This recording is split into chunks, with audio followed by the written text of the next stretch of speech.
Hello, everyone. Welcome to the Board Game Barbecue podcast. This is Jules here hosting today. It's episode 293. We're inching ever closer to 300. Thank you to Advent Games and our wonderful patrons for supporting the podcast. Your help and support is greatly appreciated. And not helping or supporting me at all right now and making gestures I will not dictate on this podcast is Conor and Mitch. How are you both doing? Why It's just encouragement. This is encouragement, Jules. Oh, that's my bad. I misinterpreted the hand signals pumping there. Yahoo and pumping, jazzing you up.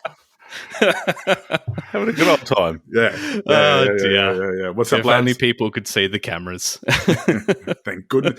For multiple reasons. Thank goodness they can't. Particularly because myself and Mitch are on. So that's... Indeed. Yeah. It's going to get wild. Yeah. It is going to get wild.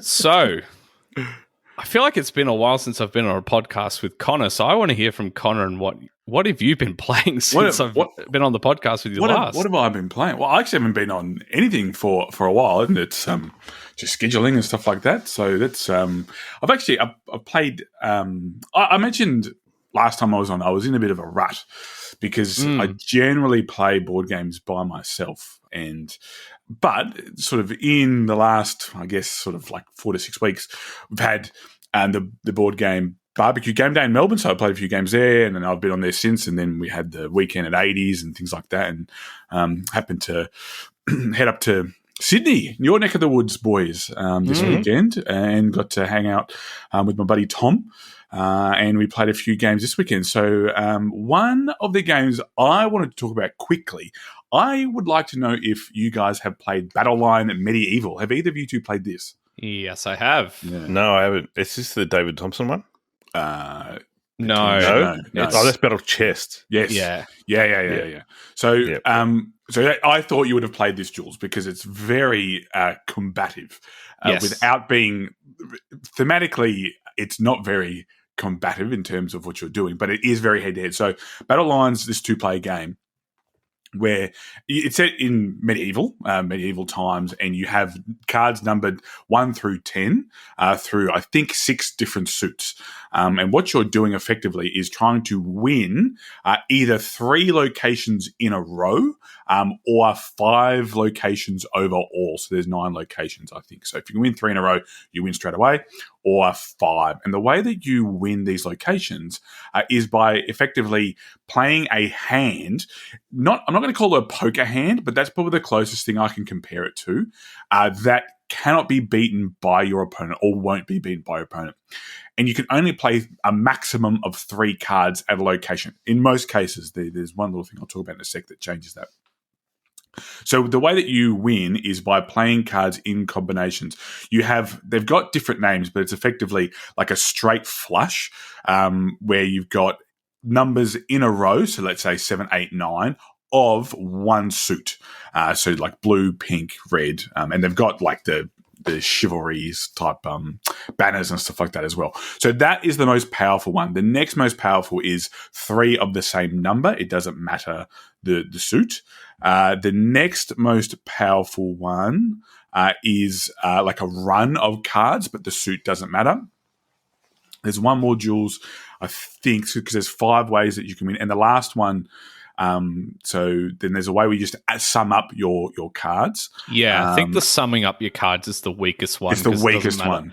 Doesn't matter what set, and this same of a kind, I think, as well. Yeah. So, but effectively, so if you think of it, in terms of those suits, and you cannot, if it doesn't matter the number, if you have a run of 1, 2, and 3 in the same suit, that's going to beat everything except for a higher run of that suit. And you're effectively trying to. So you start off with 7, 9 cards in your hand, and you can play it to any one of the locations. But you need to be careful because it is a 2-player game. It gives me good vibes of Lost Cities as well. So that thing of, I don't know if you have the card I need, so I'm going to play this down here and maybe draw out that information, and then maybe I can dive deeper into the deck and then go and grab that card that I need. But you're caught between trying to trying to hold out and maybe try and get that really strong, either 3 of a kind or that straight flush. Or sometimes you just want to dump a card in location and give that to your opponent. But the cool thing is that you play it in the base game, you can only have 3. Each of the sides of the locations, then you can play with like a special power. So the river, you can play up to 4 cards. There's a fortress and a castle where each side has an attacker and a defender, and the attacker loses their highest played card. So you've then got to work out what you want to do. One of them reverses the values. One of them just gets rid of any combinations of cards, so it's just the highest value. It's really cool. If you're looking for a 2-player game, we played a couple of games in a row, both with the basic rules and the advanced rules. And yeah, the whole time I was like, this is really feels like Lost Cities. What did you think, Jules, when you played it? Yeah, I really like it. It's very, very tactical. And I think you described the thing I really love most about the game is putting down a card to try and bait that information out of whether someone's got a connecting number you need to make, maybe a straight of the same suit or whatever the case may be.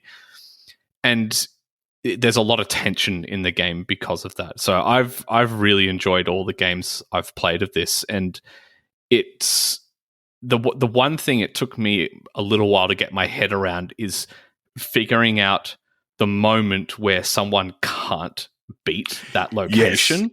Yes. That takes a little bit of learning, and it really is that poker style, resolution to each of those areas where you go, I've played a 6, 7, 8 of this color, and they've got a 4 and a 6, and so no matter what they put there, they can't win that location. So there's a little bit of both players needing to read the board and go, okay, you've already won that location because no matter what happens, nothing's going to change there. So it's really a learning hurdle that, a lot of games have, but very, very tactical. Absolutely love it. It helps that you can only play the 3 cards to a location. Yeah. Obviously, if you could play numerous, then there's still a way. Like, it'd be ridiculous, right? So, but because you can only play 3, it's like you literally cannot beat. And then me and the person I was playing with were like, so you've won that one, okay. And then we'd kind of be like, well, I'm leading here. I've claimed this one, kind of, but you can still come back and win. And that's the trap that I fell into, because I would go hard early with a hand that was like, that's reasonably strong. But then they would be like, okay, I know what I've got to beat now, and I can try and because, like I said, you can dump a card into another area if you know you're going to lose. So say, for example, someone's played an 8 and a 9 in the same suit. Well, okay, you could get the 10, but if you're pretty much going to lose that if you don't get the 10, because you can't then play the 8, 9, 10 yourself in a different suit. But yeah, it was cool, really quick. So we played a couple of games, like I said, one with the base game where you play 3 on each side, and one with the specials. But that was really good.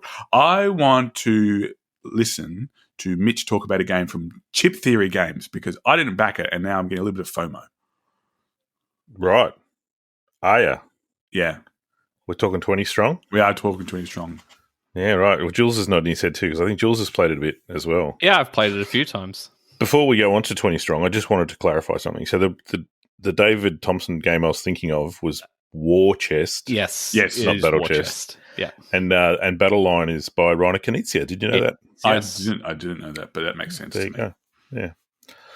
So 20 strong, yeah. So 20 strong is a great little solo card game, solo card / dice game.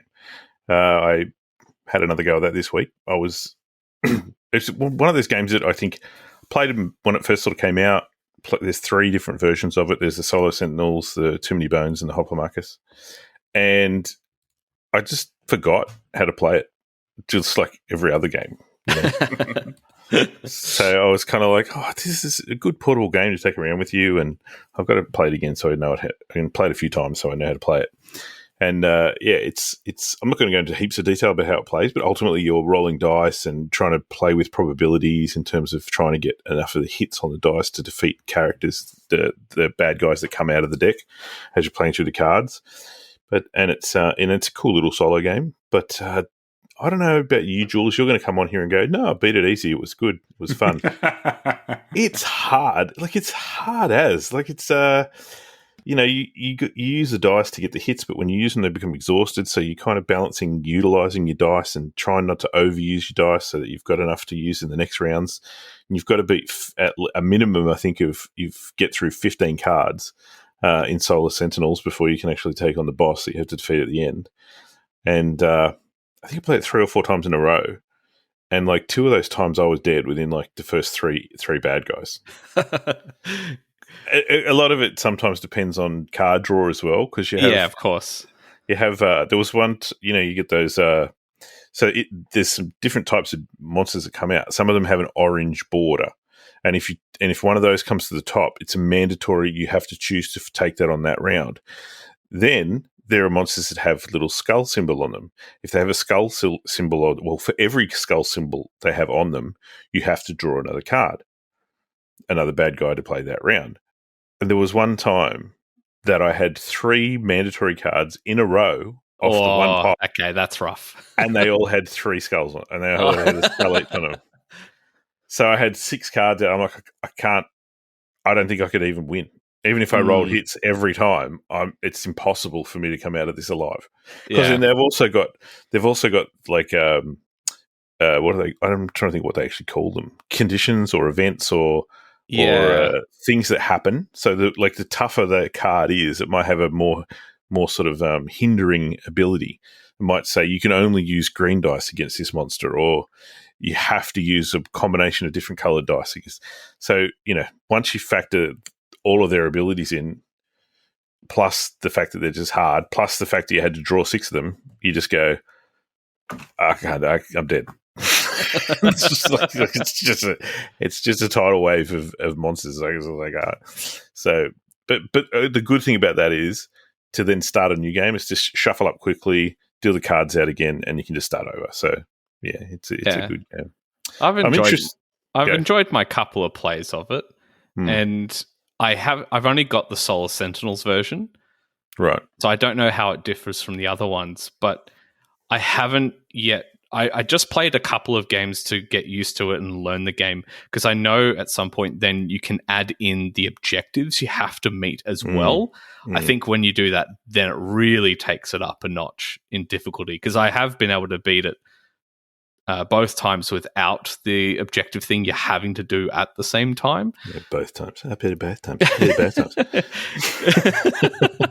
But I think I naturally was able to do well in that game, because I played a game I've talked about a while ago, and that was Doom Machine. Right.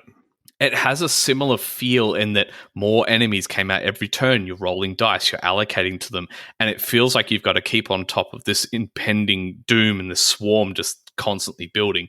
It has a similar tempo, and so I took what I'd learnt from that game and I applied it to 20 Strong, and I feel like that really gave me a good foundation of what they were trying to do in that game. So yeah, it's portable, beautiful production, and quite clever. It's been a while since I've tabled it, so maybe I should pull it out again. Yeah. The Hoplomachus and the Too Many Bones, they just add, it's the same sort of basic mechanisms. They just add a little bit of a twist to it. So like the Too Many Bones, when you choose like a gearlock to play, and then you take on some of the different monsters while you're working your way towards the tyrant and so on. So it's really sort of built around that Too Many Bones theme. The Hoplomachus one, from memory, the monsters are sort of laid out in from memory, like a pyramid. Okay. So there's like multiples, and it's sort of, and then based on which ones you choose to take on, you can move up the pyramid to whatever and fight them as you go. But that one, I remember, you also have to train your dice. So you don't just have all your dice. There's like a training pool. So you have to replicate, you're the gladiator and you're training in your weapons or whatever. So you can, build them up and things. So yeah, there's a couple of little twists on the different themes. So yeah, it's a good set, and it's cheap.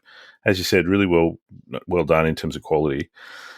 Those PVC cards that they use, I think they're the easiest cards to shuffle. Oh yeah, absolutely. That are out there. I could just sit there and enjoy myself riffle shuffling those cards constantly because they're just so sweet and smooth. And they've got the nice, foiling on the cards as well. It looks really good. Yeah. So why didn't you back it, Connor? Why didn't I back it, Mitch?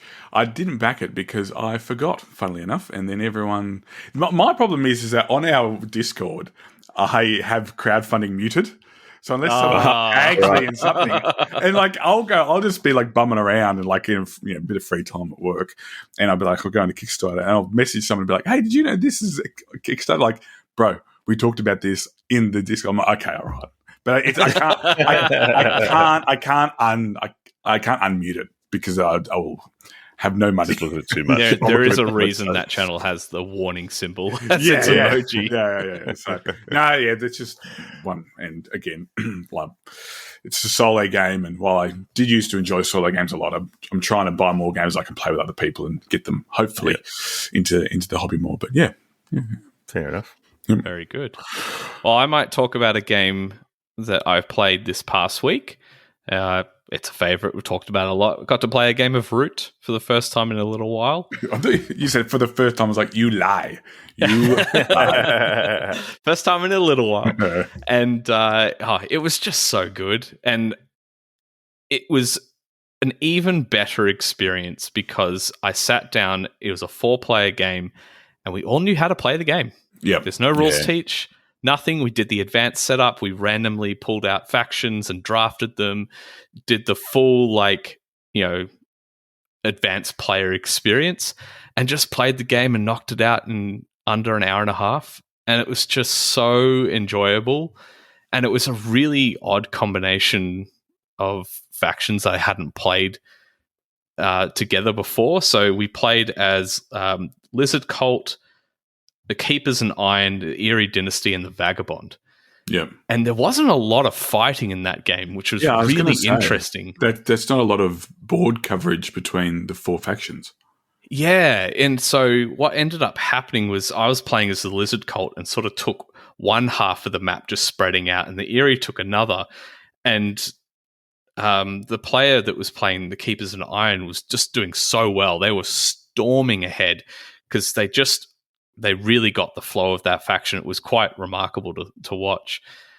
And at some point we go, all right, well, we've got to fight each other. And we did a little bit, but then it was kind of just a race to see who could get their engine going the fastest to generate those points.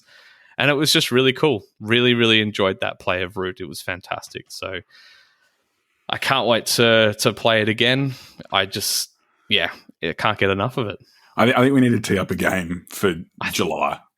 Yes, that'd be cool. I think we do need to. I would love to have an experience like that where you draft them, have the advanced setup. Because I'm similar to what you said, Jules, is that when I'm teaching it to people, or people have played it before and it's been so long ago that they've forgotten. Yeah. So it's like, oh, well, what's this rule? What's this rule for movement? How does movement work? Because it's kind of crucial, right? Because some factions, they've got not unlimited movement, but they've got one movement, whereas other ones have, two, or you can pay more to move more and things like that. So even though there wasn't much fighting, I know part of what you enjoy about board games is conflict. It was still enjoyable for you. Oh, absolutely love it. Yeah. It was just such a great experience, and it makes me want to pull out my copy again and just do it all again. I'm really not surprised you played the Lizard Cult, because they are the most frustrating faction in the entire game. I love them. It absolutely solidified even further that they're my favorite faction. And it was just luck. We did random first player before we even drew out the factions. Luck. It was luck. Jules under the table had the Lizard Cult. I'm sorry, I dropped my one. Oh, Lizard Cult. Look at that. Oh. No, but it was great because I was last player. So last player gets first pick of factions, and we pulled them out. I'm like, I debated taking another one, but I can't. I got to take Lizard Cult, and it was great. Yeah, that's cool. That's really, really cool.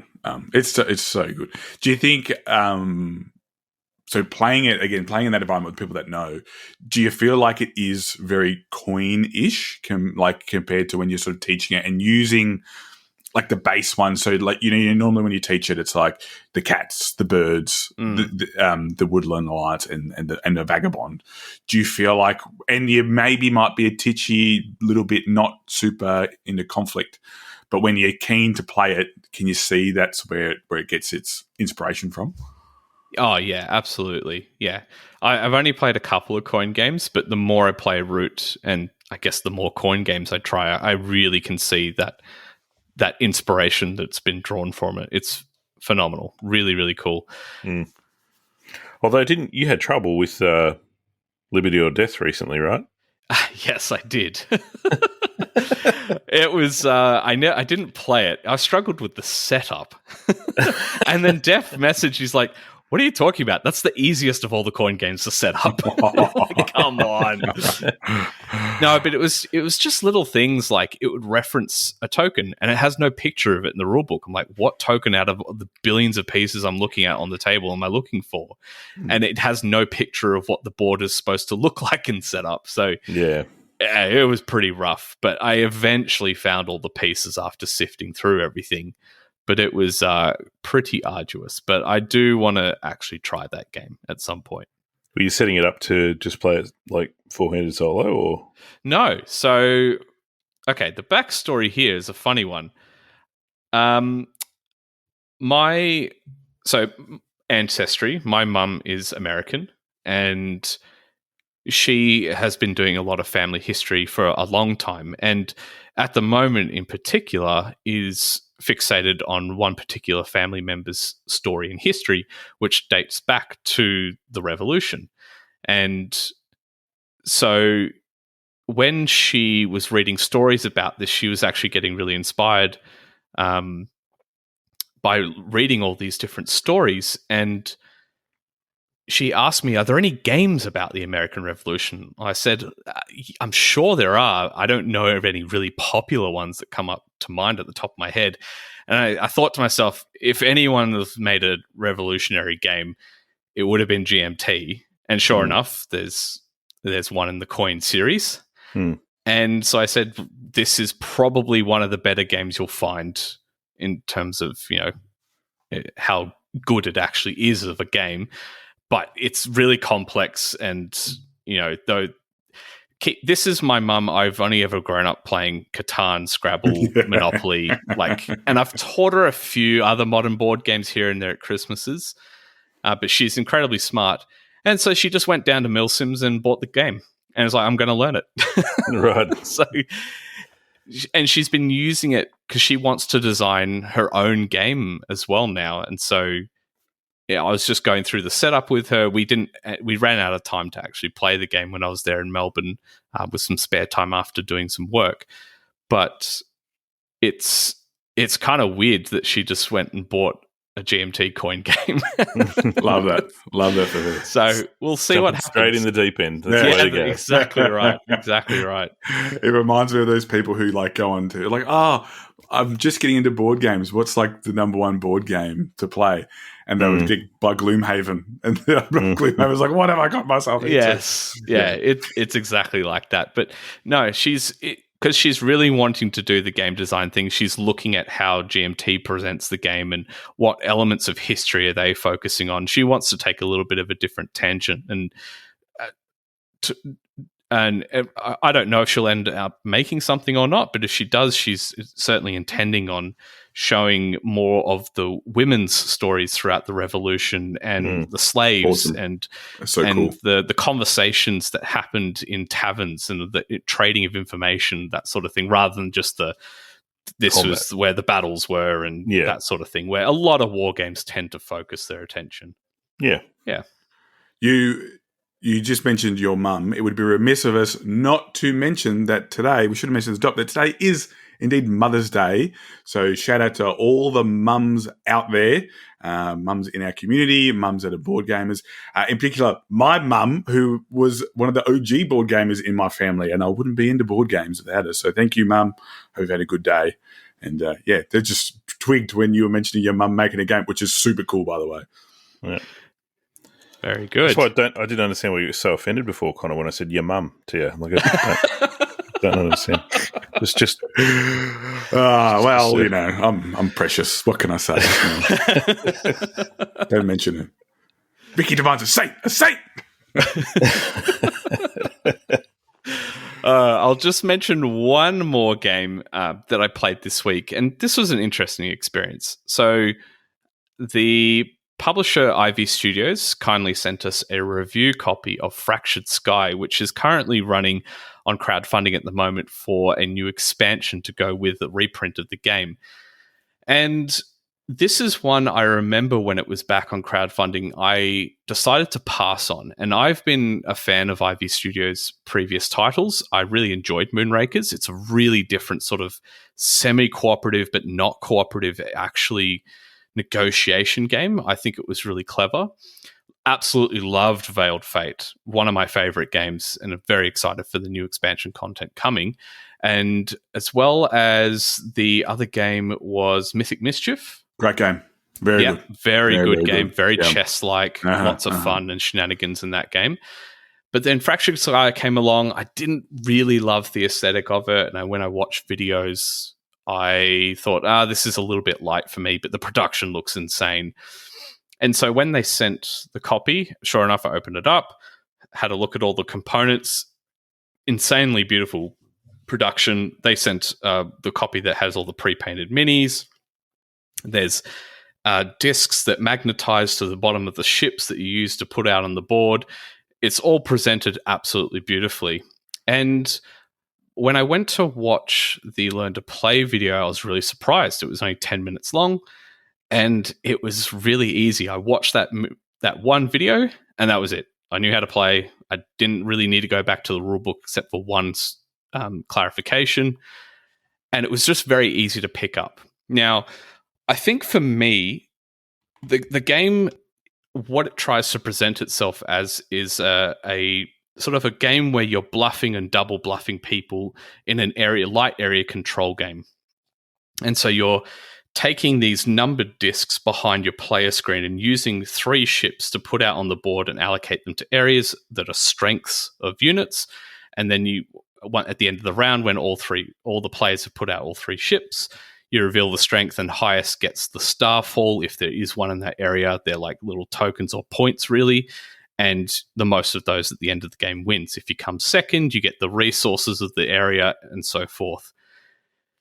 It's beyond putting your ships out. The only other things you're doing are constructing buildings and maybe other smaller ships. The smaller ships just add +1 strength to an area, and the buildings earn you more resources if you collect them from adjacent areas, or there's fortresses that add more strength when resolving battle to adjacent areas.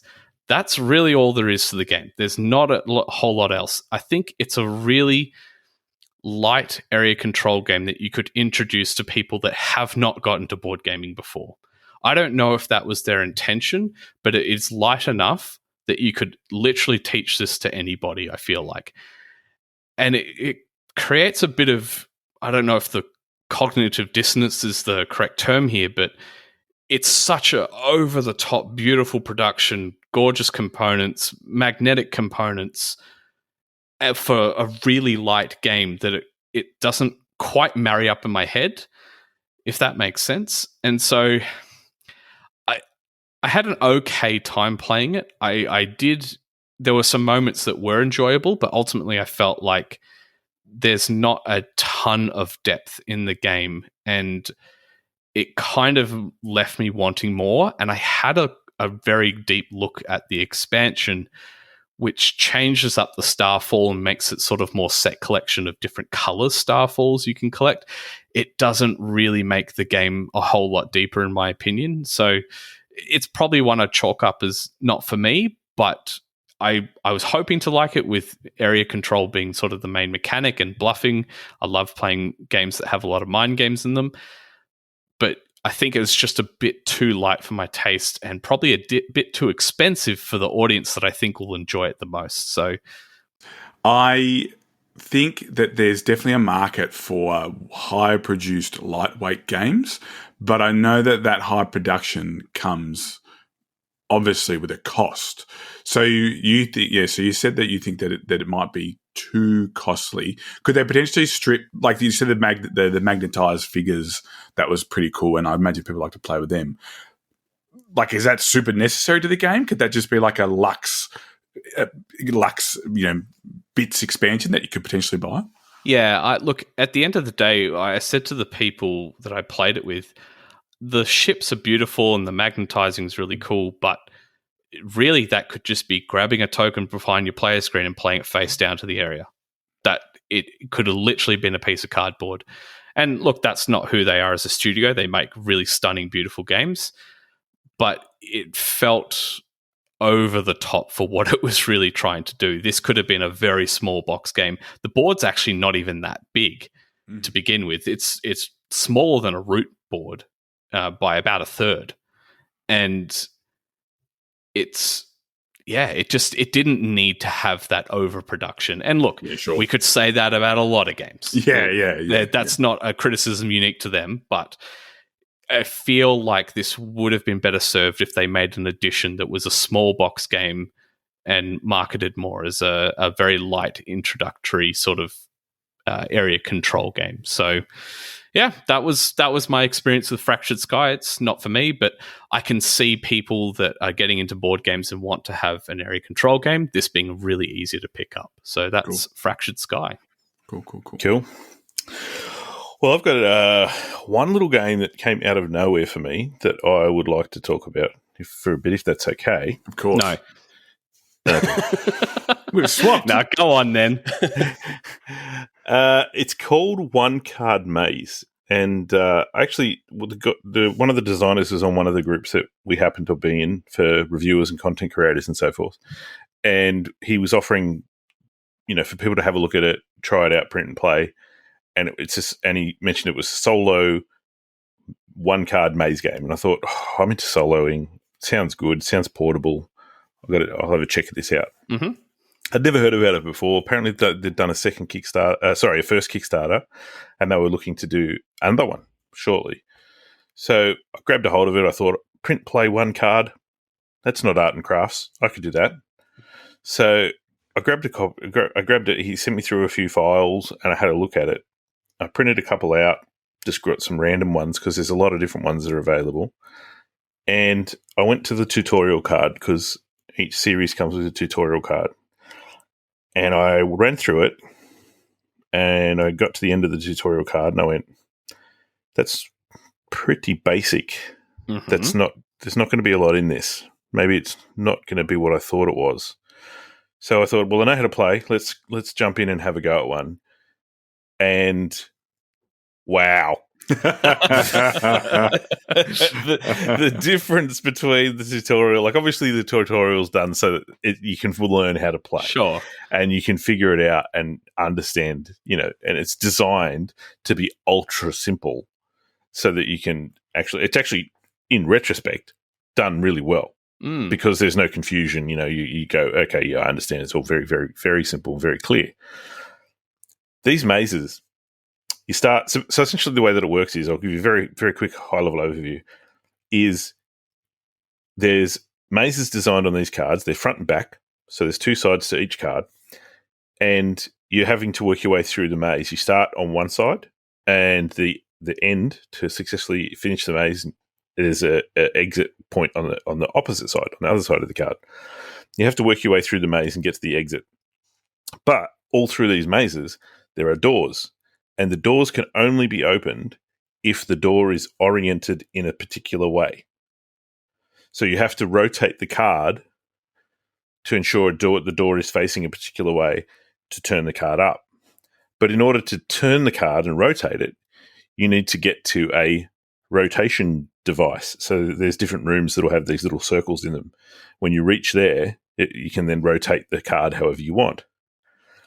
So you're trying to get through these mazes, rotate the doors so that you can then get through the doors because otherwise they're locked, and then get to the edge of the card, which then lets you flip the card, and then get to the exit. Okay. That's it. That's essentially the whole game. And you think, oh, that sounds pretty simple. You just have to turn the cards, get to the turners, turn the card around till the door is where I want it. But it's not that easy. because if you turn the card to get this particular door open, which then you can go through that passage and flip the card, well, then the door that you need to get through, say, to the next area that you want to get to in order to get to the end, then it's out of rotation. So you have to go to another turner to get, so because all of the doors essentially, obviously they're fixed, they don't turn. You're turning the card. So it becomes this puzzle of trying to know when to rotate the cards at which time to get through which doors that'll get you to the different chambers that'll get you to lead on to the exit. And man, it is tough. Like it's tough. They're tough in the sense that it's a great challenge. Like I said, I was blown away when I first started play. I was like, oh my gosh, this is so much more interesting and fun and challenging than I thought it was going to be. And I was struggling with the first one that I picked up. Now, I think there's different difficulties based on which one you choose, and I just picked them at random, so that was probably silly of me. But I was straight away, I was like, I got to show Brad this. So I grabbed one and I ran upstairs and I said, Brad, check this out. It'll only take you 5 minutes. So I showed him the rules and I said, here, now have a go. 20 minutes later, he's still sitting there going, I'm going to get it. I'm going to get it. I knew he'd be like that. He was so frustrated. His old man was able to do it and he can't. He's like, Hey, no one said I did it. Oh, okay. So you went to the almanac. Is that what you're saying? That's what I'm saying. Yeah, I was like, okay. Brad's the litmus test, right? Is it just me who's stupid, or is It's this actually really hard. tough? Yeah. So I've had a lot of fun with them. And the second series is on Kickstarter right now. Okay. So you can check it out. The second series actually takes it up a notch. They've got a whole part of the second series, which is where some of the mazes have bosses in them. Oh. And the boss mazes have, like, for lack of a better sort of descriptor, sort of like health points. So they might have 4 health points, but the health points are in like arrows. And in order to defeat the boss, you have to visit it, say, 4 times. But each 4 time that you visit it, you have to enter from a different direction or a different orientation. Cool. Yeah. And if you visit the room at the wrong time, you lose health. Okay, that's cool. Yeah. So it's pretty cool. It's a pretty cool system. So I think I'd have to double check, but I think on the Kickstarter you can still get season 1. Season 2 is open now, and part of season 2 comes with the boss cards as well. So yeah, if it sounds like it's something you could, like, I printed these out, laminated them, carry them around in my bag like they're not even there. And then anytime you're sort of out about doing something, you think, oh, I don't want to look at my phone while I'm sitting at the bus stop. Yeah. You whip one of these out and you're straight into it. It's like literally 10 seconds and you're into it. Once you know the little, very, very simple rule set. It's a great challenge. I was blown away by them. So I really wanted to talk about it on the show. As I said, the Kickstarter's out now. They're doing this time around. I think season 1 was all print and play. This time around, you can actually purchase pre-printed cards. So if you want to do it properly, that's cool, and produce cards. If you don't want to pay for the cards, I think there's still the option to do them print and play.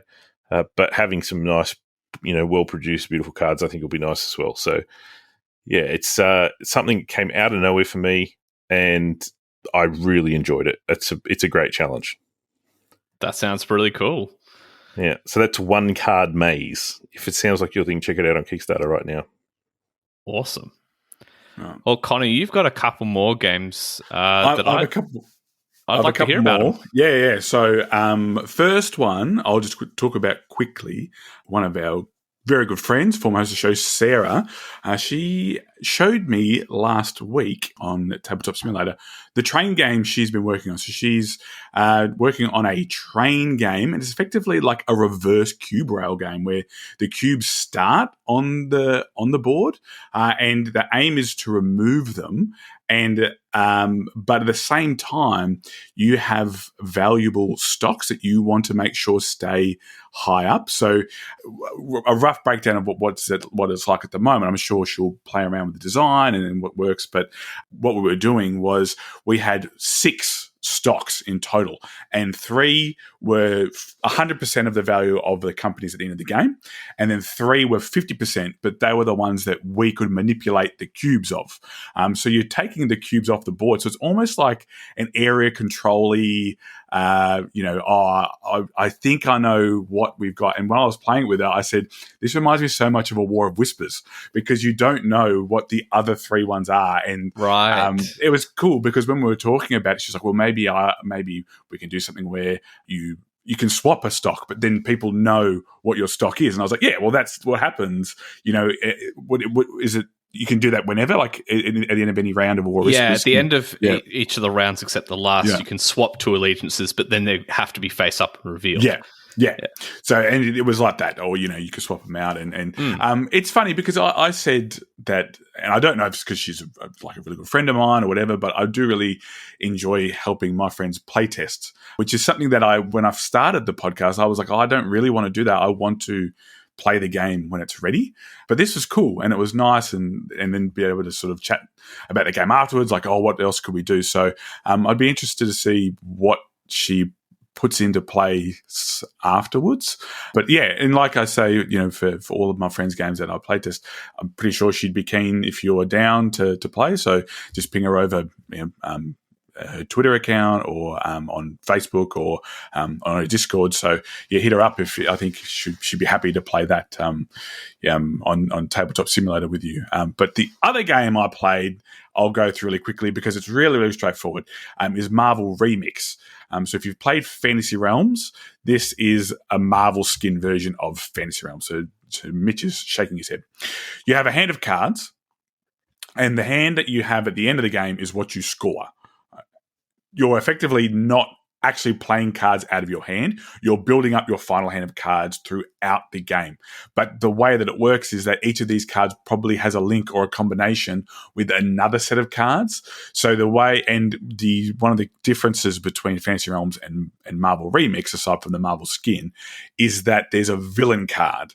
And the villain card, what happens is you have potentially a negative value, or if you have the right type of hero, it can counteract that. So, for example, when we played, someone had Magneto. So with Magneto, one of the type of cards that you can get is equipment.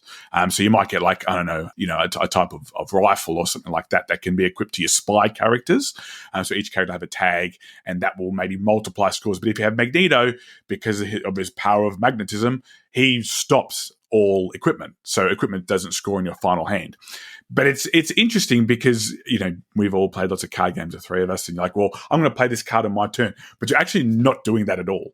You're it's like milling the game, where you're milling and trying to find the cards that you need.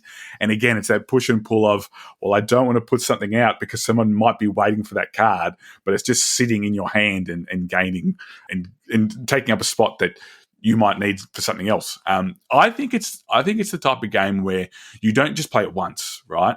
I reckon you play it 5 times with the same people, and you sum up your score at the end, because it can end pretty quickly. And our game, I'd played it before anyway, but it was. I very much was like, we had to go because we were going to a rugby match. But I was like, I kind of want to play again, because you just get sort of the hang of it, and then you play your cards and you score it like that. But yeah, if you're looking at a very, very light game with a Marvel skin, does lean into the Marvel skin as well in terms of Professor Xavier. He likes to have Cerebro and the expansion. So you want them in your hand at the end of the game. The villains are thematic as well, because like I said, with Magneto, if you've got equipment, he cancels all the equipment. But yeah, I think it's a really cool, really light game. I'm not going to talk about it anymore because I've pretty much said all there is about the game. But yeah, that's Marvel Remix, if you're keen to play something like that. Very good.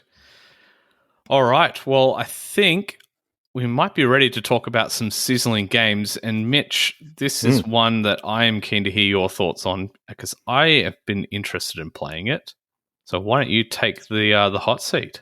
Well, we should make a date and you can come around and have a go, because I've only played it solo. Well, I played it during development as a playtest on TTS. I think with Conor, Adrian, Was it just the three of us? Did Drake play as well? So the Drake or Carl? Can't remember. Maybe it was Carl. Maybe it was Carl. Anyway, Sorry, may have been Carl Van Osteren as well. I can't remember who it was, but I think Conor beat him, whoever it was.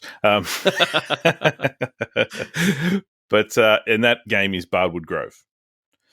So Bardwood Grove is Carl Van Osteren's latest game that fits into the Merchant's Cove kind of lore world environment. And in Bardwood Grove, you're playing bards who are trying to write and create the best songs in order to get the most renown and celebrity around the kingdoms. And at its core, this game is a deck builder, I want to say. I've been trying to coin a new term because I think it's one of the best deck builder Euros I've ever seen. So I'm going to say deck builduro. Let's put that in the lexicon. Deck builduro. Please, it's the best deck builduro. Can we not call it that? Like it just. I feel like it's straddling a lot of lines. Like you mispronounce it, it could, It's definitely my current favorite deck builduro that there is going around. Because I'm not a big fan of deck building, right? I think the first deck builder I played was Dominion. I got a lot of respect for Dominion for being the granddaddy of deck building, but it's very dry. There's not a lot. Like, it's literally play cards to buy cards, reshuffle, and go again. There's nothing else in it, really. I mean, maybe there is with all the hundreds of expansions that are available. I don't know. But I didn't get that far because I was just like, yeah, I don't really dig this game. So if I like deck builders, if I get into deck builders, I want deck builders to give me a little bit something more than just play cards to buy new cards from the market, shuffle them all back into your deck and rinse and repeat. And Bardwood Grove definitely does this. And it does it with a degree of it's kind of like when you figure out how to play, you go, that's very simple. All I'm doing is every round you draw 2 cards from your deck. You choose one to play as your tempo, which turns your tempo dial and essentially sets how far you can move on the board. And you play the other card into your song track, which when your tempo dial spins around far enough, will play your song and execute all the actions that are available on your song cards. When you play your song, you're on the board. You also have a meeple on the board that moves around the town, and based on your position, you will then be able to action the other actions that are around you. Should you satisfy what they require in order to do them? They have different costs and things like that. Some of those things include buying new cards to go into your deck to get better songs. Some of those things include attracting fans, who are another set of cards that go into your deck to do better things. Some of those things involve taking on monsters that give you bonuses when they go into your deck. Some of those things involve moving your boat up the river, which gives you discounts on purchasing some things, or gives you other victory point bonuses or stuff that you can get. So that's the Euro side. So the board's the Euro side of it. But in order to utilize all those things that are available on the board and move around, you have to do the deck builder side of it with the songs and as you play that out. So it's simple, yet it's deep. Mm-hmm. Yep. In terms of the strategy and the different things you can do. It's not hard to do, but there's a lot of things to do. And the way that they've built the lore around it is just really cool because it's got the artwork by the Miko, so we're all familiar with what that sort of looks like. You've got all the different little bards, and the bards play different instruments, and then the different types of instruments they play also ties into the theme in terms of the way that they react, because all the bards are asymmetric powers. They all have different abilities that they can do and things. So yeah, it's a absolute home run. Carl's done it again. I'm going to put it out there. I played solo, although the solo mode is excellent as well. Really low maintenance in terms of running the other bard that you play against in the solo mode. The only turn, so they essentially play like a normal player. Every time they take a turn, it's very, very simple, very, very short, and very, very quick until they actually execute their song. Okay, yep. And then there's a little bit more because you have to give them a few actions that they take while they play their songs, but it's not cumbersome. So I really enjoyed that side of it. But yeah, I think I was sitting down, I was playing it, and I was thinking, and I know maybe I'm a little bit biased because Carl is a friend of the show, but I'm going to put it out there. I think Carl Van Ostrand is making a real name for himself as one of the better up-and-coming designers in all of board gaming at the moment. Very cool. Yeah. He's done a fabulous job, absolutely great job. And I can't wait to get to play it with more people, Jules. So whenever you've got tell me when to come round. A chance. Yeah. I remember playtesting it and just going, this is so cool. Like, and the fact that, like you said, there has been, and at the time, I feel like I could be wrong, but at the time, that's when Lost Ruins of Arnak and Dune Imperium were out. So it was almost like, I'd imagine they probably looked at why people were like, Lost Ruins of Arnak, like it's not really a deck builder. But this one is, like, it does really have that really nice balance of playing the Euro, but having the deck building as your action. So you do have to build your deck to be able to be as efficient as possible with your actions. Because otherwise you just end up with really simple songs. And that makes sense. Like, if you just want to be a really simple bard that just goes, but if there's someone's building an epic, an epic tale, then they're going to be rewarded as well. So yeah, it's super fun. It's super, like, I don't know, it's super cute in terms of, and the bards are sort of, they lean into like a specific type of music. So, and then each of the bards has their own asymmetric part of the song too. So when you look for the song, then you can go from there. But yeah, it is really, really cool. Yeah. But it's not just a deck builder, is it, Conor? No, 100%. It's a word I'm not going to try and pronounce because I'll say something that gets bleeped. Deck builduro. A deck builduro. A baduro. Please don't make me. Please don't make me that word. All right. Well, that's Bardwood Grove. I'll move on before we mispronounce and say something that will get us off the air. Conor, how about you take the wheel now? Oh, are you sure you want to give me the wheel? Because no. So another game I got to play with Tom was Little Town, which I had not heard of. This game, honestly, is really, really cool, and it turned into a fun little jaunty. We'll build this little town together. We'll maybe have a little bit of conflict in terms of, you went to that spot and darn, but there's going to be another spot for me. With the expansion, the artisans being one of the most brain-burning experiences I've had in the longest time. Like, in terms of, like, oh my goodness, this game is so tight. How am I going to make my actions efficient? So I'll briefly go over, because the rules behind it are pretty straightforward. You're going to do one of two things on your turn. You're either going to go and harvest, which is where you place your worker onto the board, and it's on a grid. So you imagine wherever you place your worker should be in the middle of a 3x3 grid. Any resources that are in that area, you can harvest. So as in the diagonal and orthogonal, you can harvest from all of those spaces. The other action that you can take is building, which then costs you those resources. And those buildings can go onto a blank space, meaning that if you place your worker into a space that is adjacent or diagonally, orthogonally from from those spots, you get to activate that building. Now, that might just be you get an extra food, you get a coin, or it could be swapping a resource for points as well. So the aim is to obviously get the most points. Again, that's in the base game. Then, in the expansion, what you have are these artisans, which boost the power of your abilities. But what you must do to be able to purchase these artisans is either use a worker and not activate an ability that turn. That lets you purchase a base level artisan for either harvest or build. Again, you can only take 2 actions, harvest or build.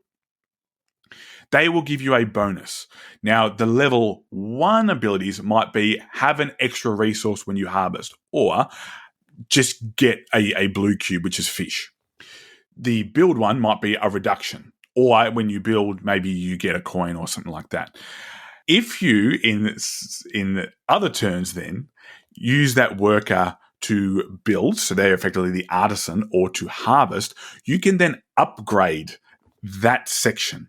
So it becomes and what happens is, in order for you to take these actions and use the artisans, there's these kind of weirdly shaped, almost look like old like shopping tags, where there's a cutout section for you to sit your worker in between 2 of these cards. And then you need to choose, all right, am I going to not use my power so I can get a level 1 in? Or am I going to use my power so that I can upgrade it? But then what happens is you start running out of resources to be able to upgrade. So you lose this efficiency of every time I use this power, I need to upgrade. It was so thinky and so brain burnery that I was like, oh my goodness, I thought we were playing like, it was going to be like, maybe you just have an extra worker or something like that. No, this completely changes the game. I would nearly say, don't play Little Town without it, because it is really, really good, and really it adds a whole new mechanic. It makes the game from, like I said, being like this jaunty kind of, kind of competing for spaces, but not really, because there's so many opportunities to, if I don't take that space, I cannot upgrade and also feed my workers. So I was like, is this an Uwe game? Because you have to feed your workers at the end. And if you don't, you lose 3 points for each work you don't feed. I'll tell you, I won this game by having 61 points. So losing 3 points per worker is not ideal. But and you could go into negatives as well. So yeah, it's just like, and so we played the base game first, and it was pretty cool. With the artisans, so good. I was like, I have to buy this game and play it with my family, because it's got heaps of variation too, especially once you get the expansion. You have way more buildings, and the buildings themselves can do more and more advanced things.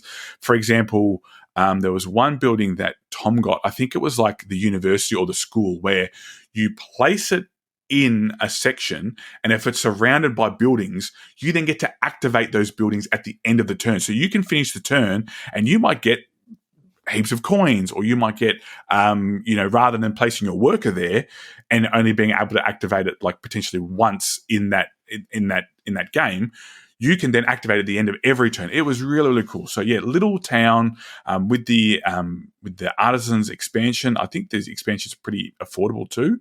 Like I said, I'd never seen this game before, but I really, really liked it. I thought it was so clever, where you've only got the 2 potential actions, but then once you throw in the artisans, it's like, oh my goodness, which one of these artisans am I going to use? Do I need to harvest, or do I need to build with this action? Yeah, it's really, really good, and super simple in terms of scoring, because you score as you go. There are some mission cards that you have, but like I said, I won, which is rare. We all know that, with a score, and I only completed one of the missions. But and you can do some really, really satisfying moves as well once you boost up those artisans. I had one that let me reactivate a location. So I was able to pay food and get 3 points. I did that like 4 times within the space of 2 turns, because I just used that same location. So yeah. It was like, I'm big brain. Big brain mode's been activated here. Like that's kind of fun. But yeah, have either of you guys played this Little Town? No, you're the third person, I think, that has really highly recommended this game. And so I will have to find a copy to play. Yeah, for sure. Well, Tom, who lives in your state, I won't give away his exact location, has a copy. So I'm sure if you had a game day or whatever, there you go. I know where you live, Tom. Well, you probably do. You probably sent him stuff.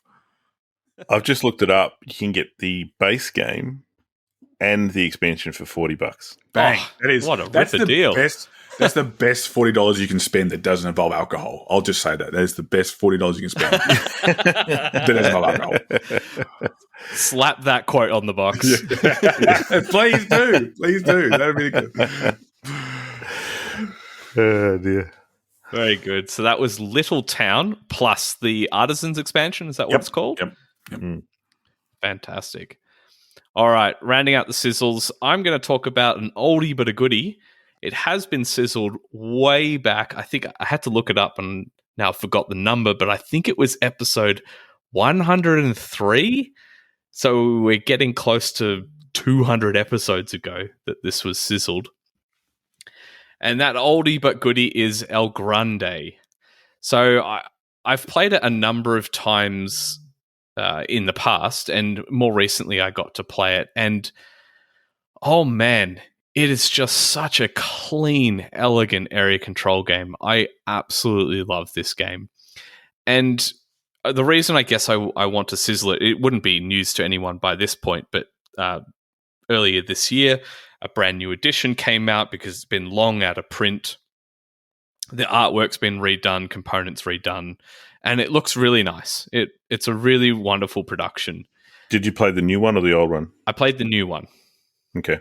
Yeah, so I got to play the new one and had an absolute blast. I would pull this game out at almost any gathering. It's really, really good. For those that haven't had a chance to play, the very simple premise of it is you have a bunch of cards out in a market, and essentially you'll be bidding on those cards, what actions you want to take. And the way in which you bid is you have a deck of cards which have numbers on them, and essentially highest number wins the bid, and they get first pick of the cards in the available market and execute the card as they wish. Now, the couple of wrinkles in the game is that the card you play, it's like an open bid. So I might put a 10 down and it's face up for everyone else to see.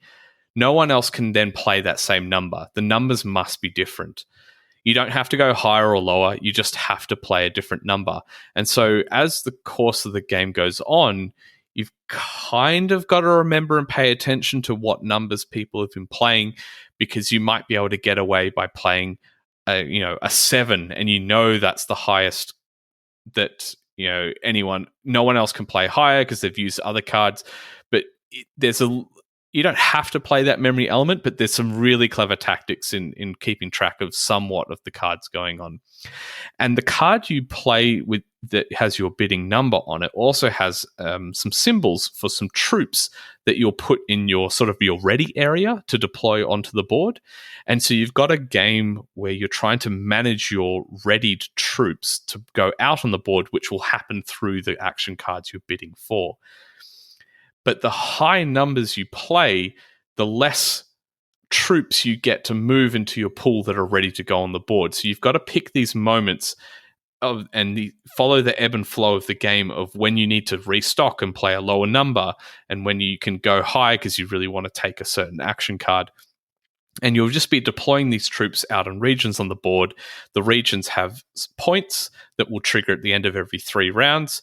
Most strength in an area gets the first place, second and third, and so on. And you're just scoring multiple times throughout the game. The other really fun element is that when you're deploying troops, instead of putting them to an area that's adjacent to the king, which is on the board, the king blocks a region on the board where nothing can go in and out of it, and you can only deploy adjacent to him. The option is to play into the big castle tower miniature. And those miniatures will come out before you do your scoring, and you have a wheel that you secretly pick a location and you'll reveal the people that have the meeples in the tower, then deploy them into those areas. So you're never quite sure whether you've won an area before you get to the scoring or not, because you don't know which meeples are going to come out, or you don't know where players are going to choose for their meeples to come out onto the board once you empty out that castle. That's really all there is to it, but there's so many clever tactics. It's clean. It's really easy to pick up. It plays in under 2 hours. In fact, a group of people that really know how to play could do it in about an hour or so. And it's just a good time. It's so simple. I really do recommend this as a game for people that want to explore area control. This is the granddaddy of it. A lot of people will refer to it as that. And there's a beautiful new edition that's available in lots of local gaming stores now. So El Grande is an absolute win. highly recommend people give it a go if they can. I think Sarah's going to be very excited when she gets to listen to this episode of the podcast. Yes. I didn't use the phrasing about you can't touch the king's region. Yes, that's the one thing phrasing. You've got to remember, it's always a no to be touching the king's region. That's right. That is the number one rule of El Grande. Oh, very good. All right. Well, with that is our sizzles, and we'll move on to some announcements and news. First of which is the 4th annual Board Game Barbecue Awards. Nominations are open. This is open to anyone who stumbles across this podcast or happens to be in the Facebook community to participate and nominate games that were released in 2023 according to Board Game Geek. There's 8 different categories. There's best solo game, best party game, best light, medium, and heavy game, best artwork, best expansion, and game of the year. The nominations will be open till May 26th, so you have a few more weeks to get your nominations in.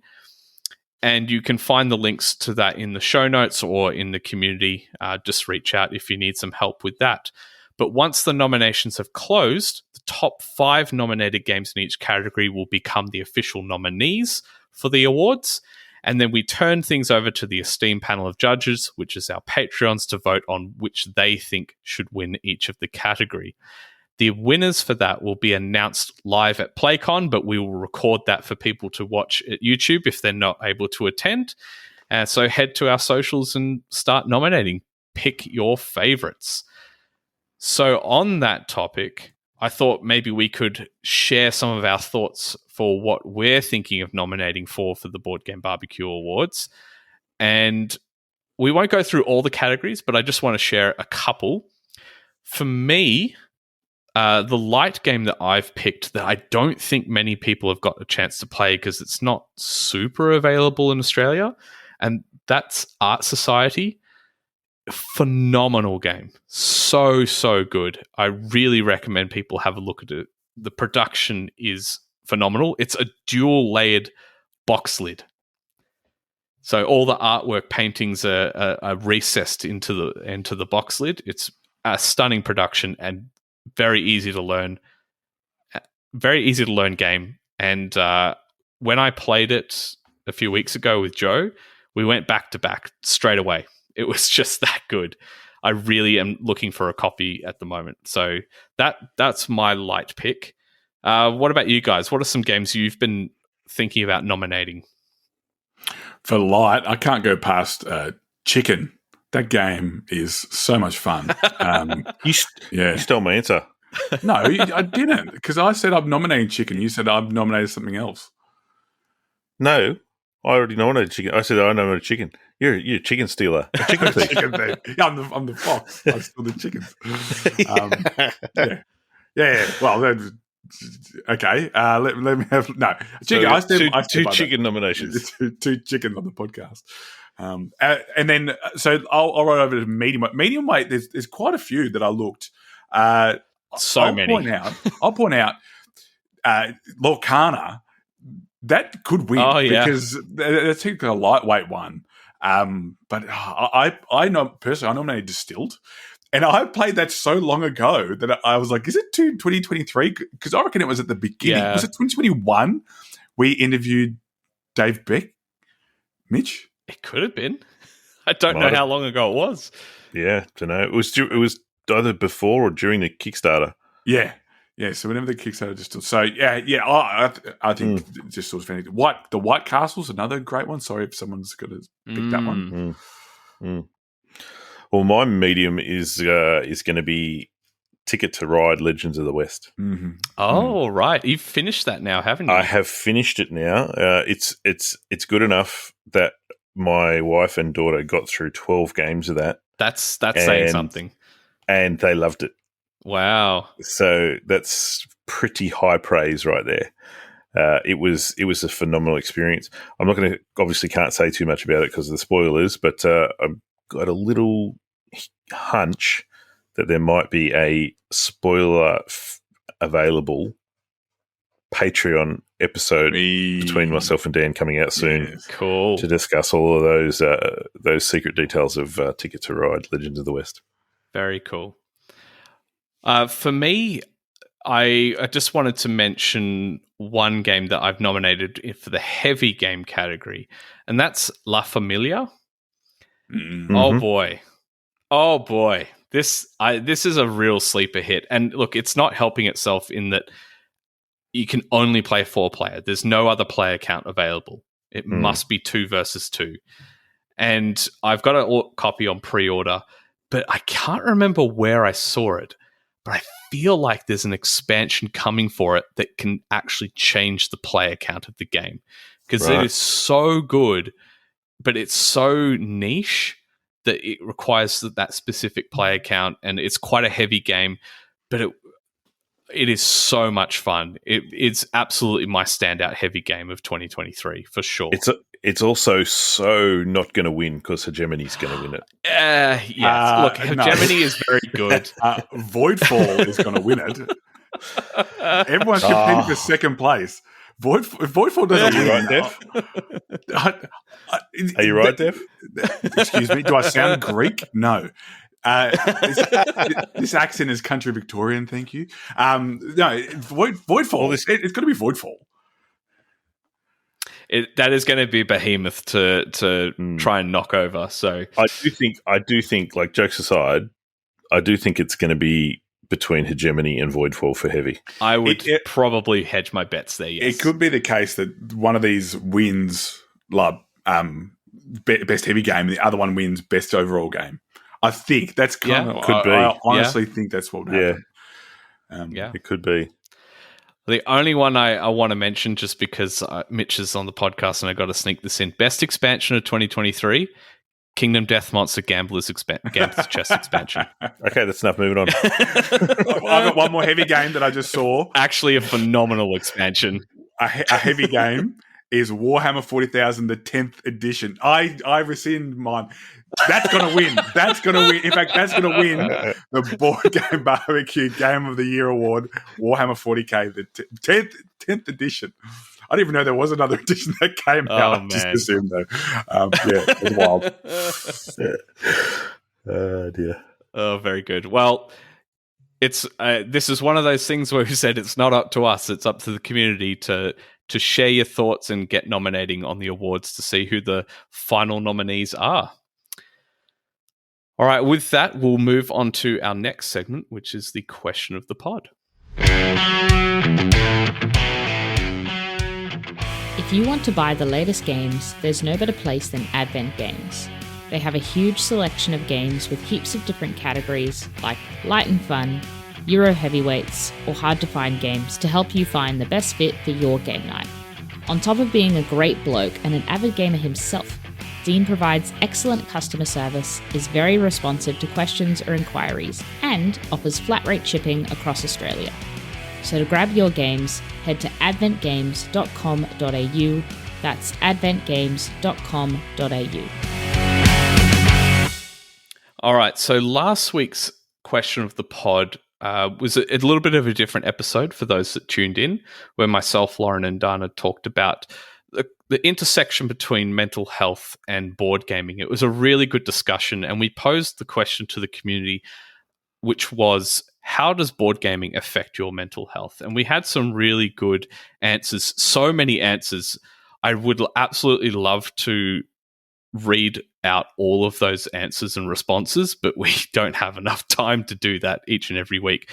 But we picked out a few that we thought were really great, and just thank you to everyone that shared your thoughts and being vulnerable and willing to talk about your experiences in the hobby and dealing with mental health.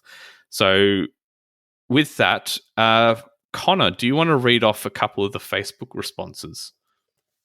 Sure. So from Guppy Jones, he says, being able to immerse yourself in the tiny world within each box, either solo or with friends, just makes the real life noise go away for a moment and allow the grey matter to reset. Also excellent for also excellent for diverting the mind from the chronic pain while immersed in the game. So Pauline Fate Kong says, playing games is a great way to relieve stress and family-friend bonding time. I 100% agree with that. One of my favourite ways to spend time with my family is playing board games. Ben Turner, social connection and puzzle solving in a single package gives my brain the lift it often needs. Again, yes, give me those good chemicals, please. Carl Van Ostrand, playing games with my friends is my social and intellectual escape and outlet. I'm at the point where I think board gaming is a pillar holding up my overall health. Designing games is a bear, but still functions as an escape, provides a tough and mental business challenge, and fulfills my odd desire to create fun stuff. Yes, I can imagine people in your position, Carl, maybe feel the stress of designing games, and playing them is probably just a fun way to get away from it. And then Ian Third says, great for socializing. I prefer co-op games as it's easier to be social with a colleague than someone you just crushed or were crushed by. Yes, I think me and Mitch are quite used to getting absolutely blitzed in games, so no hard feelings when we lose. But yeah, definitely I can imagine. It makes I just get them back when I sit on them afterwards.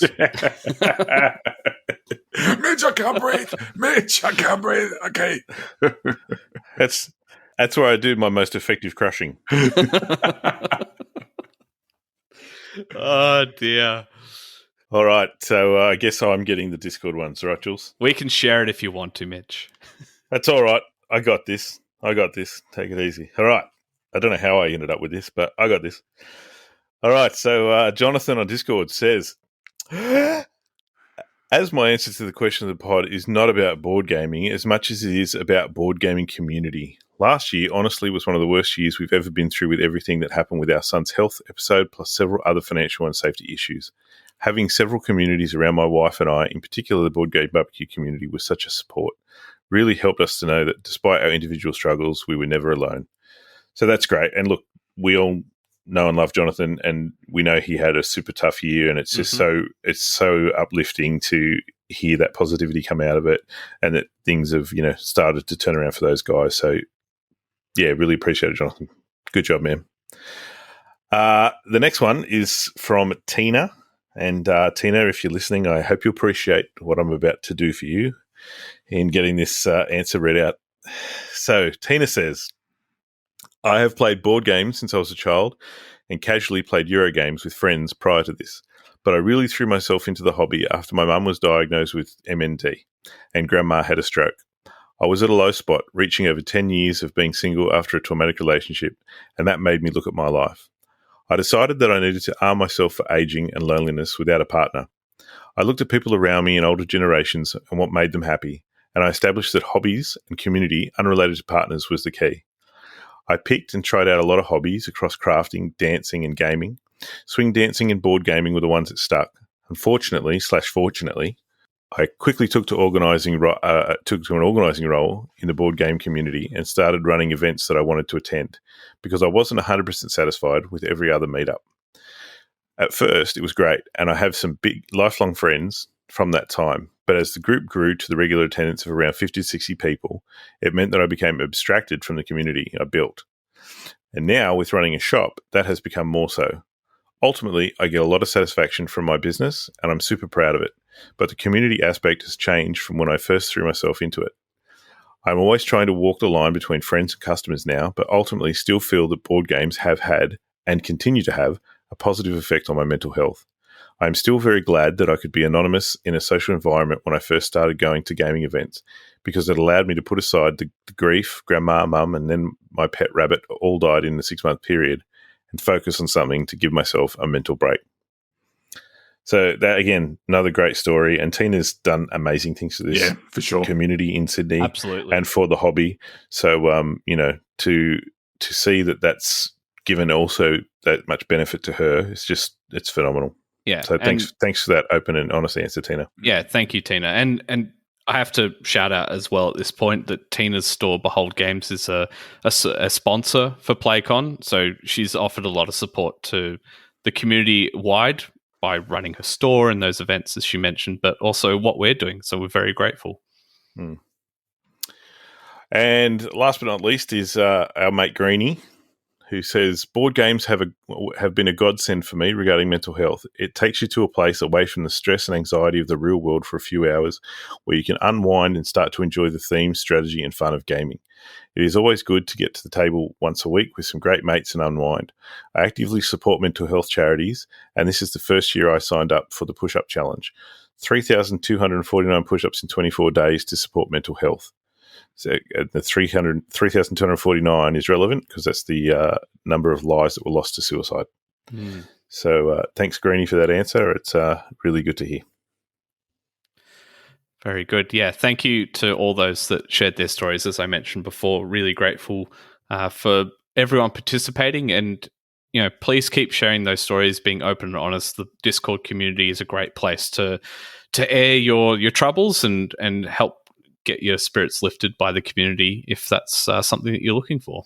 So for this week's new question of the pod, since we've had another term added to the lexicon of the board game barbecue in deck builduro, we wanted to put out this question to the community of what is your favorite blend of mechanics?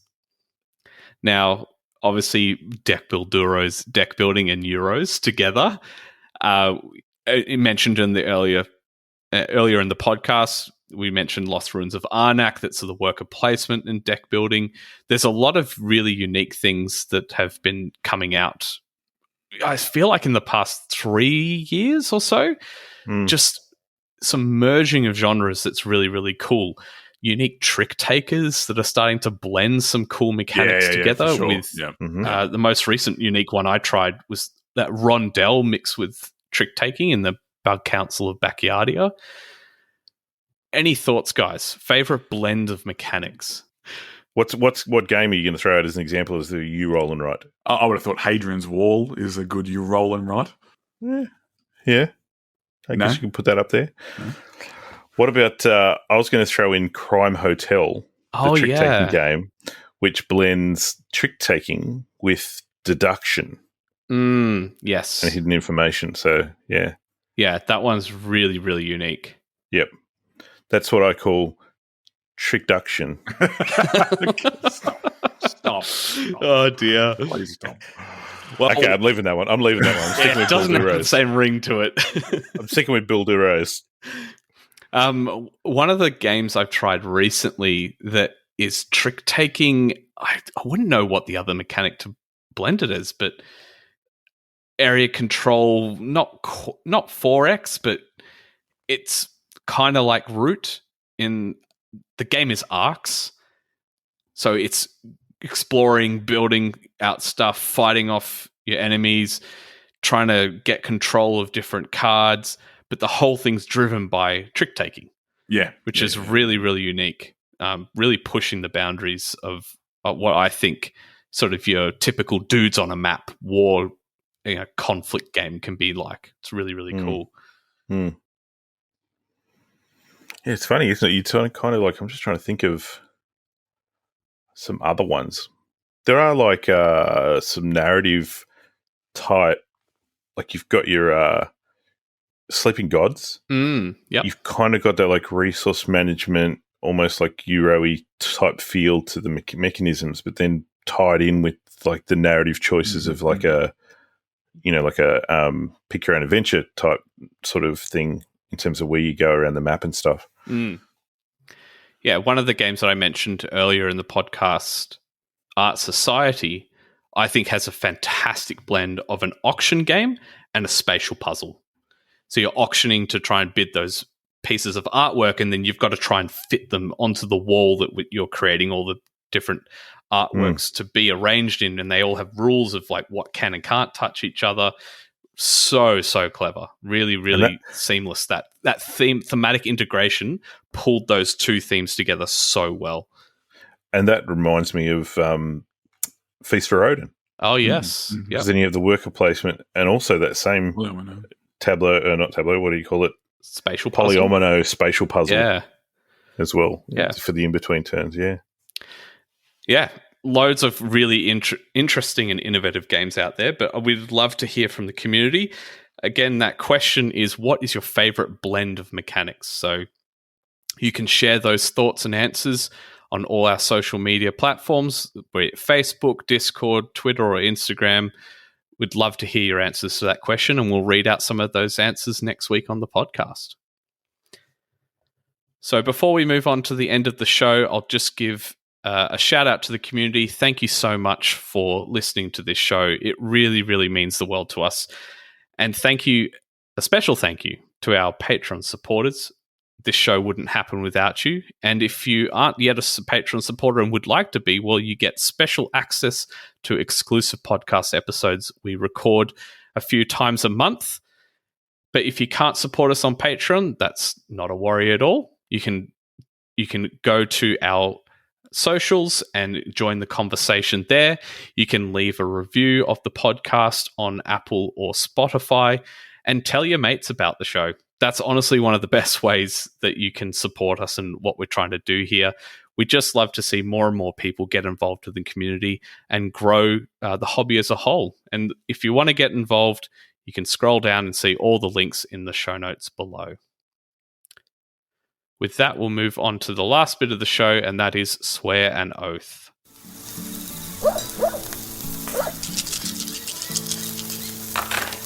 All right, so I'll start us off with success, because I don't know what's going to happen from here with these two blokes. My oath was to play Fractured Sky, which I did talk about in the podcast, and that has been done. So that is a big tick for me. My new oath, since moving to Sydney, it's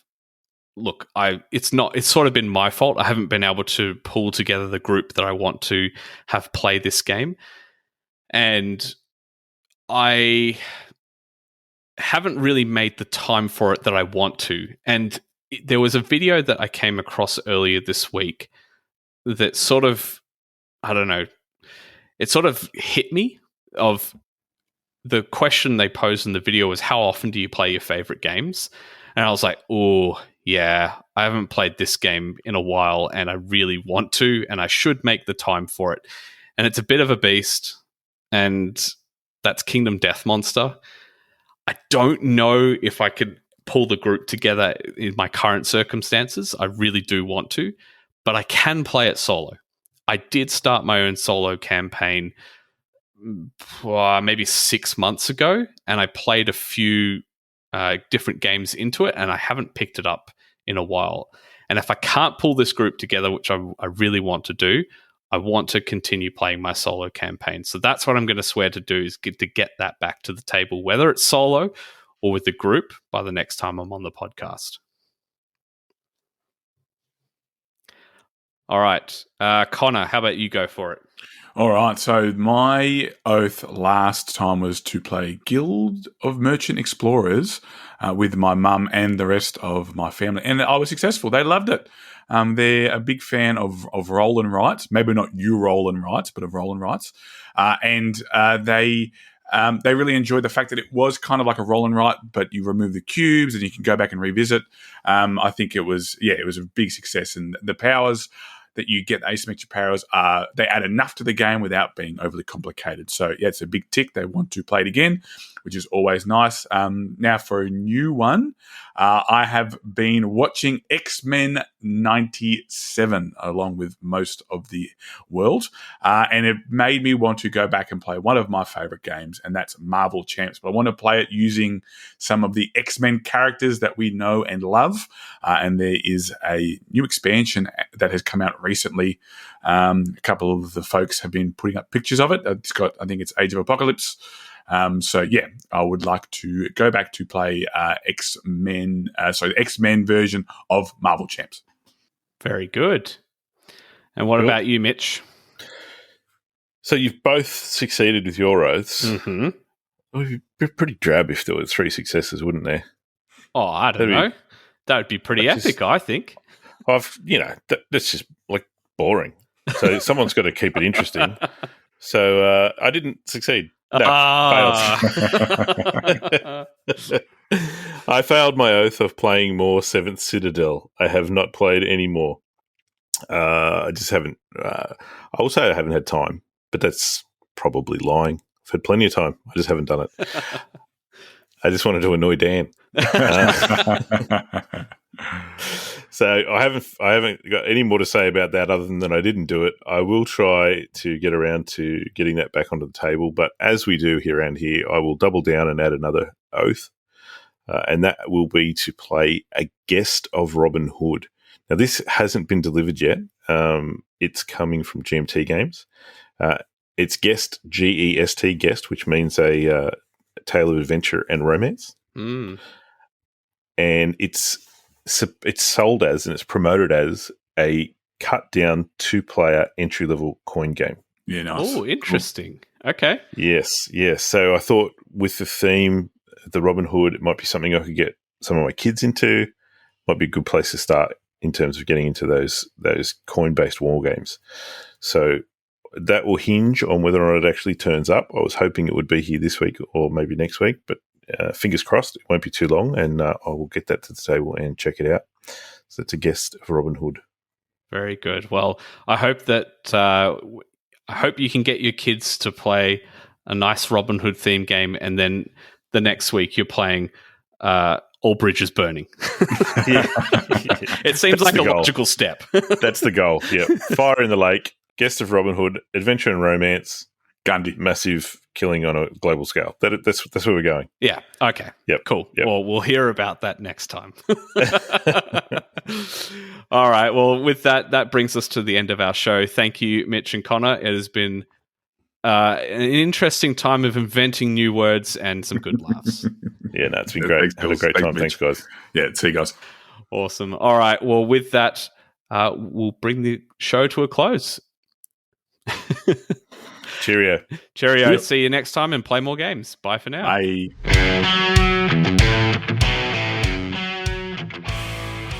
What's your favorite made up name for a combination of games? What do you mean that made up? That's like that's like official, man. That's official.